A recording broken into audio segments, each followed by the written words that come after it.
जय मां कामाख्या। आपका बहुत बहुत स्वागत है कामाख्या धाम में। वृषभ राशि जून मास सन 2022 कैसा रहेगा आइए जानते हैं, और उन तिथियों को भी जानते हैं जिन तिथियों को हमको शुभ कार्य नहीं करना, और उस महा उपाय को भी जानेंगे जो अशुभ ग्रह हैं उनको शुभता में परिवर्तित कैसे किया जाए।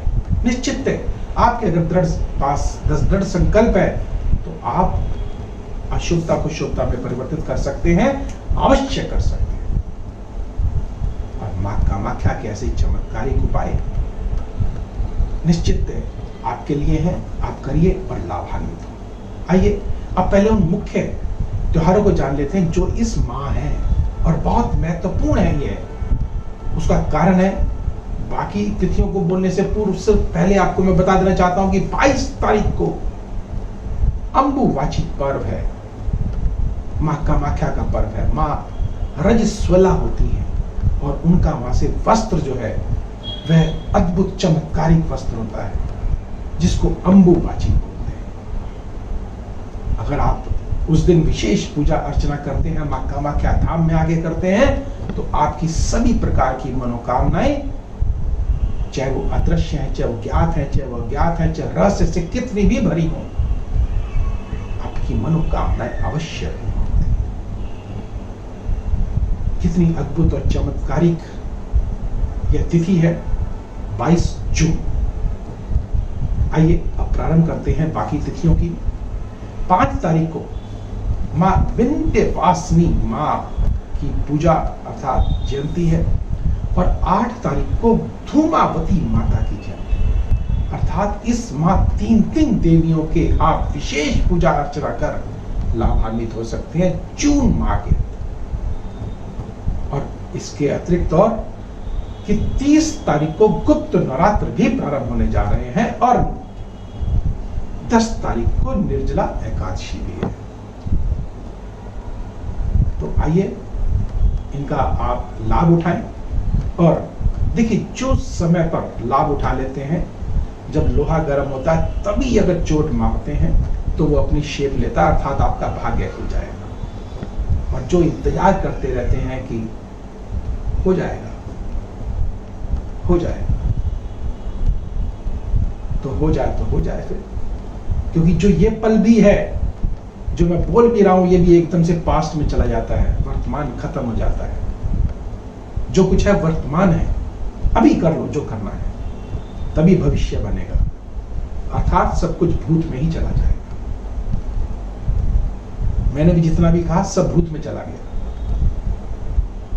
वर्तमान भी कुछ नहीं रहता। जो करंट है बस समझिए, जो बात कह रहा हूं बस वहीं तक ही है, अर्थात वो भी भविष्य में अगर कुछ करेंगे तो मिल जाएगा। आइए प्रारंभ करते हैं। चर्चा बहुत लंबी हो जाएगी, वीडियो बहुत लंबा हो जाएगा। आपकी जिज्ञासा है कि वृषभ राशि में क्या होगा इस माह जानने की, तो आइए जानते हैं।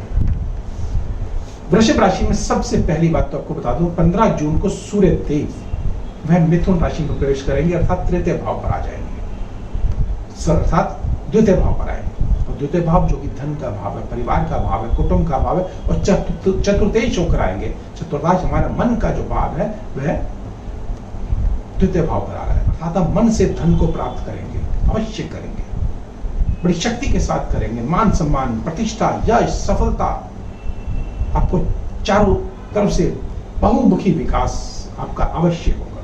और सूर्यदेव जब लग्न में बैठे हैं 14 तारीख तक सिंहासन पर बैठे हैं, तो आपके अंदर एक ऊर्जा भर देंगे, हिम्मत भर देंगे, सफलता की, हिम्मत की। और विशेषतः जो सरकारी कामकाज हैं उनसे आपको सफलता अवश्य मिलेगी।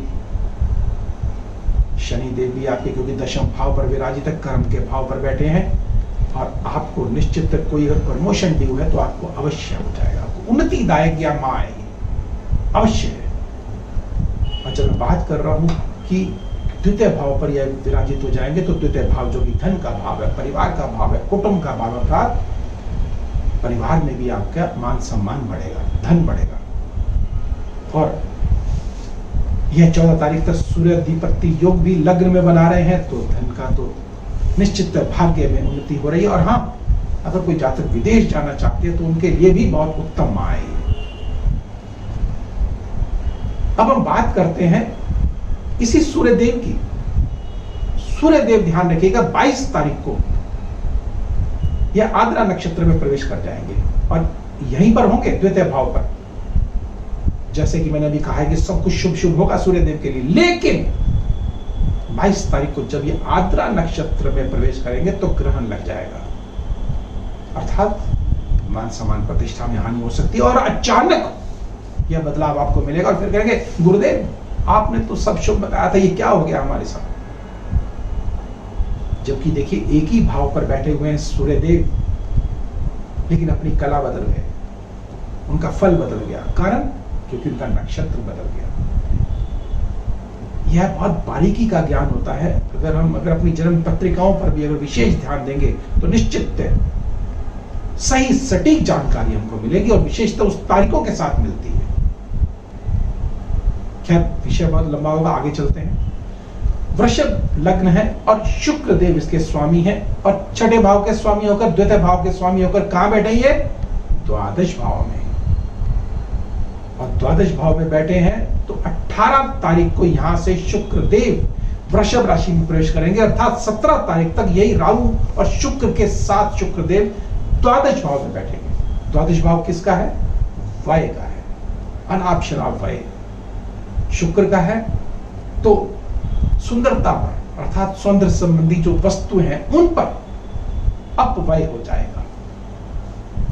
आप बचना साथ बच सकते हैं तो बच जाइए। ग्रह तो अपना प्रभाव दिखाते हैं, लेकिन हाँ अगर आपको मैं उपाय दूंगा तो निश्चित है इनके साथ आप अवश्य बच सकते हैं, जो कि भी अशुभता है। इसको शुभता में कैसे परिवर्तित करेंगे जानेंगे उस उपाय को। मां का क्या किया अचूक सटीक उपाय है, आपने किए भी हैं और लाभान्वित भी आप हो रहे हैं। जो जातक नए हैं उनसे एक छोटा सा निवेदन है कि लाइक करें, सब्सक्राइब करें और बेल बटन को अवश्य दबाएं, जिससे अगला वीडियो उनके पास सबसे पहले पहुंचे और आप लाभान्वित हो सके। आइए अब आगे बढ़ते हैं। बुध देव की अगर बात करते हैं तो लग्न में ही विराजित है। जैसे कि मैंने कहा कि बुद्धाधिपत्य योग बना करके बैठे, जो व्यापारिक जगत के लिए, व्यापारिक जो लोग हैं उनके लिए बहुत ही उत्तम माया है। क्योंकि चालाकी, बुद्ध चालाकी देता है, चालाकी के साथ आपके पास धन अवश्य आएगा। द्वितीय के स्वामी है, धन के स्वामी है, पंचम के स्वामी है। तो जो जातक शिक्षा जगत से जुड़े हैं उनके लिए भी बहुत ही उत्तम समय है ये। अर्थात बुद्धि के द्वारा, तीव्रता के द्वारा बुद्धि में तीव्रता आएगी। और अगर आप कोई प्रतियोगिता अगर कोई दे रहे हैं, कोई कॉम्पिटिटिव एग्जाम दे रहे हैं तो उसमें सफलता आपको अवश्य मिलने का यह योग बना हुआ है निश्चित। लेकिन अज्ञात शत्रुओं से भी आप बचकर रहें और स्वास्थ्य की दृष्टि से विशेषतः आपको ध्यान रखना चाहिए, क्योंकि पेट से नीचे जो रोग है वो आपको सता सकते हैं। मूत्र संबंधी विकार हमको सता सकता है, नाक कान गले की समस्या भी हमको सता सकती है। इसके लिए एक छोटा सा उपाय देंगे आपको, करिएगा, निश्चित आपको लाभ अवश्य होगा। अब हम बात करते हैं मंगल देव की। मंगल देव जो सप्तमेश के और द्वादशेश के स्वामी होकर के भाग्य स्थान पर, आय के स्थान पर बैठे हुए हैं। तो किसी न किसी माध्यम से, चाहे गुप्त तरीके से ही सही, लेकिन आपकी आय को अवश्य बढ़ा देंगे। और मंगल जो कि भूमि का कारक है, प्रॉपर्टी डीलर के कारक है, फाइनेंस के कारक हैं, भट्टियों के कारक हैं। तो जो जातक अग्नि से संबंधित कार्य को करते हैं, सेना विभाग से जुड़े हुए हैं या अर्धसैनिक बल से जुड़े हैं, उनके लिए बहुत ही उत्तम समय है ये निश्चित। बृहस्पति देव साथ में बैठे हुए हैं, बड़ी बुद्धिमत्ता के साथ वह इस कार्य को करेंगे और सफल होंगे। आइए अब उन तिथियों को जान लेते हैं जिन तिथियों को हमको कार्य नहीं करना। 6 तारीख, 7 तारीख, 14 और 15 तारीख, 23 और 24 तारीख भूल कर भी तिथियों को कार्य ना करें। अगर करना भी पड़े तो एक छोटा सा उपाय है जिसको करके निश्चित आप इस माह को मंगलमय बना सकते हैं। वह क्या है? सर्वप्रथम 2 उपाय दूंगा जी।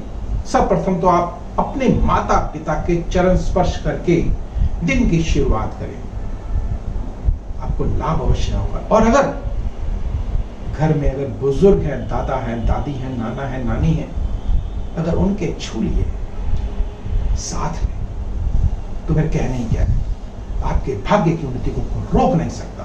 और जो मैंने कहा था अपव्यय वह भी नहीं होगा, और मैंने कहा था जो स्वास्थ्य वह भी अवश्य ठीक हो जाएगा, भाग्य में उन्नति अवश्य।